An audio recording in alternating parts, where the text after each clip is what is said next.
Ladies and gentlemen, once again broadcasting live from Ground Zero at Macaulay Park. Well, we've managed to get one of the heroes. He's only got a few moments, so we got to be real quick and concise.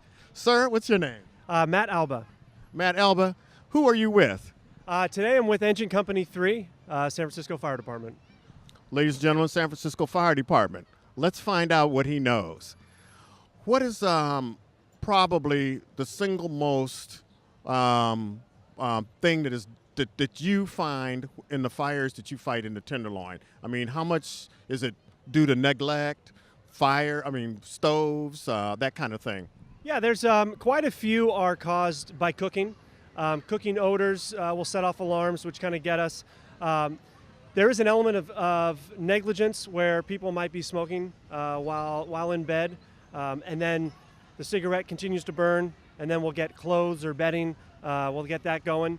Very rarely there are situations where the actual components of the building, electrical hazards, outlets, people overusing their outlets.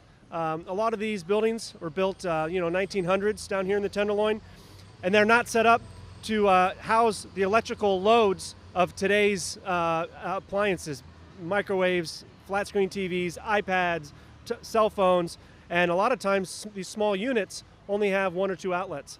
So people kind of, they get the extensions and they start plugging. We've seen like 10 or 12 outlets in a two-prong outlet. Right. And so that can overload the system.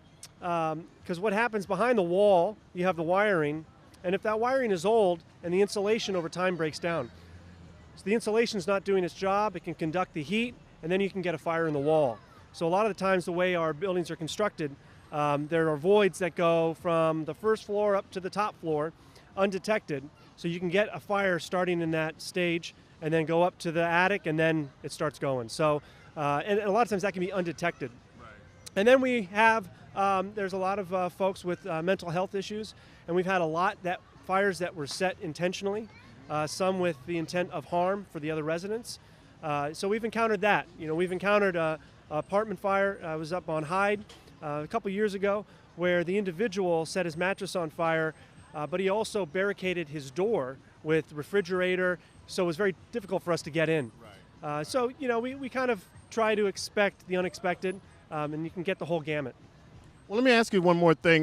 Do you think it would be beneficial, and of course I'm not trying to put you on the spot, just my perspective, that maybe a tenant's, a sophisticated or a more well-funded or an organized tenants education program which would educate people to the alternatives of cooking, how to kind of be on the lookout and aware of wires maybe that are behind, and be aware of their fellow tenants. We all know, we all got family members.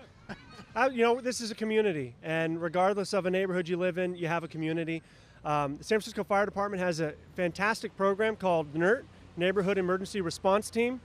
And the idea of that is to get a community together whether it's a building, usually it's a building of occupants, and we have a six-part course that teaches you everything from how to secure your utilities in a disaster, how to search for residents, and how to deal with an emergency. And the basic concept is if you can take care of yourself, and then you can take care of your family, and then you can take care of your neighbors, that's a big relief for us in a major disaster. And we saw it in 1989, and it was basically created spontaneously from people in 1989 in the Marina District when there was no water for the fires, and the fireboat came up to the marina, and we needed to get thousands of feet of hose to the seat of the fire, and it was just bystanders who came in, and it was just a line of people running down the street with it. And that's really where it was born.